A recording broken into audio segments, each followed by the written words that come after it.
Jadi gitu, balik kalau memang kita mau mengubah suatu sistem, jangan sebaiknya hanya jangan dari luar. Coba kita lihat masuk ke dalam, pengen tahu kenapa sistemnya, apa sih sistemnya.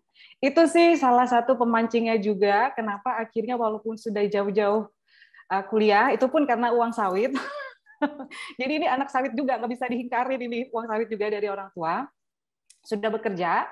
Sudah kerja di ibu kota, enak-enak, nyaman-nyaman di kantor, gedung, kantoran di depan laptop, tiba-tiba itulah dapat mandat keluarga sebagai keluarga petani. Tolong mengingat harkat dan derajat keluarga, yaitu bertani. Baik, Bapak. Mau tidak mau namanya anak petani, ya di sini juga mungkin saya bisa sharing ke teman-teman sih ya. Saya pribadi struggling, nggak gampang loh ya dari perkantoran mau jadi petani. Tapi kemudian karena saya juga dari dulu itu ada sedikit penasaran dan saya tidak bisa mengingkari uang sekolah saya juga disupport sawit. Orang tua saya juga memang bisa menyekolahkan dari sawit. Nggak bisa mengingkarin.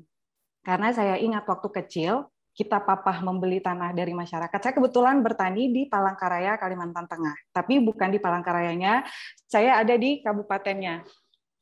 Sebentar, Pak. Saya ada di Kabupaten Katingannya, di daerah Kota Waringin Timurnya. Jadi ketika saya kecil, Papa baru mau membeli itu kita benar-benar yang tidak ada listrik, mandi di sungai. Kita mau minum air harus mencari berapa kilometer jauh naik motor yang ongkelan. Itulah sebenarnya yang terjadi ketika menjadi petani sawit. Jadi kita bukan yang seperti dilihat langsung, wow, sultan. No, itu kita mulai dari nol. Itu kita dari antah berantah. Saya ingat waktu kecil setiap diajak papa, ayo kita harus berkebun dulu, ke kebun dulu. Kita mau pelan-pelan dulu. Itu sudah kayak kita, saya mau ke hutan apa mana gitu, ke antah berantah mana yang masih ketemu makhluk-makhluk aneh. Sering sih ketemu seperti itu gitu loh. Dan tapi itu ternyata menjadi kenangan. Makanya saya memutuskan untuk kembali menjadi petani sawit. Dengan pengalaman saya, dengan berkat yang sudah diberikan, bahwa saya ternyata bisa dapat berkat lebih, mengenyam pendidikan, dan pengetahuan yang lebih banyak, saya balik, mencoba memperbaiki apa sih yang bisa diperbaikin. Kalau dibaikin berarti apakah sekarang salah? Bukan salah sih, tapi Mbak Golda, kalau di saya suaranya agak 42%-nya tuh loh. Model kayak saya. Yes. Terdengarkah? oke, silakan. Oke, better ya. Dikasih cue aja. Sorry. Baik. Jadi sambil pegangin mic aja nih. Jadi seperti begitu. Balik lagi saya ingin menekankan balik yang pada poin bahwa seringkali kalau ngomongin sawit, nah orang itu sering lihatnya dua poin itu. Itu bahwa perusahaan besar atau yang kayaknya sultan-sultan. Nah, jadi kalau masalah konservasi seperti tadi yang sebenarnya tidak jauh kita petani poinnya tidak jauh berbeda seperti yang dipresentasikan oleh Pak Mas Martin. Oh, kalau aku kan Mas ya. Tapi ingat kalau sebagai kita petani yang swadaya, kita kan uangnya uang sendiri. Uang kita seberapa sih dibanding perusahaan? Jadinya kita kan nggak bisa melakukan skala besar-besaran seperti perusahaan-perusahaan itu. Jadi kita pun dituntut sebagai petani untuk terus menjaga. Misalnya nih, kayak misalnya kita menggunakan pupuk. Ya sebisa mungkin kita akan menggunakan pupuk yang organik. Jadi dari limbah kita harus pintar mengelola nih dari limbah-limbah sawit yang sudah ada kita bikin pupuk. Atau sekalian biar untuk menjaga juga kita ternak deh cross. Kita ternak kambing, kita bikin ayam, dan kita tanam yang lain untuk dijadiin pupuk. Nah, usaha-usaha ini yang nggak sadar, sebenarnya usaha petani juga untuk mengkonservasi. Termasuk kita sebagai petani, ketika kita yang sering heboh ya dibilang, katanya kalau masalah sawit, deforestasi, aduh petani mah kita mau bakar bagaimana? Petani modalnya apa? Banyak yang bilang, kan cuma modal ini aja, korek api, bensin. Ya iya, habis yang lain kemakan, sawit kita juga bikin buntung, namanya itu sih, itu namanya bunuh diri ya.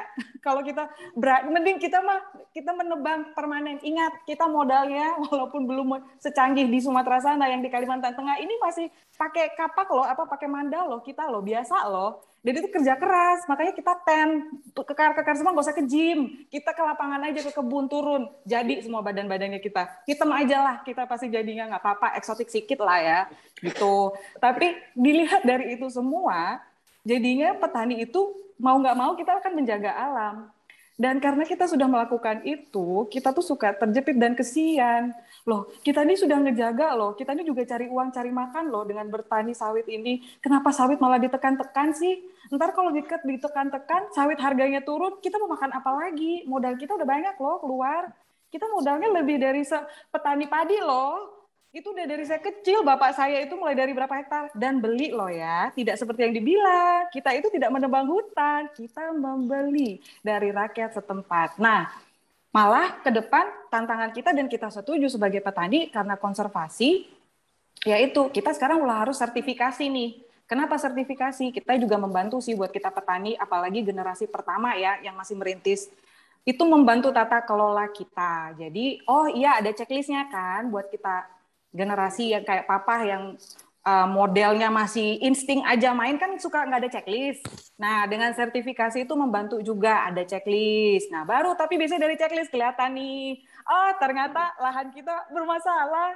Tiba-tiba lahan kita dibilang hutan. Wow, itu yang sering orang salah mikir. Jadi banyak yang di lapangan nih buat teman-teman saya bilang, hutan ditebang. No, dengar dulu petani nih dari saya. Banyak kita petani beli dari masyarakat setempat, tiba-tiba dapat informasi setelah 20 tahun kemudian dari saya kecil nih, dari saya kecil udah beli normal, legal, ada kwitansi. Tiba-tiba saya datang, udah besar begini, dapat surat cinta. Kebunnya dalam kawasan hutan. Selama ini di mana, Pak? Kok nggak dikasih tahu, Pak? Sudah berapa tahun sudah mau habis daur kebun sawit saya, Pak. Nah, itulah yang kemudian sering diberitain. Wow, sawit merusak hutan.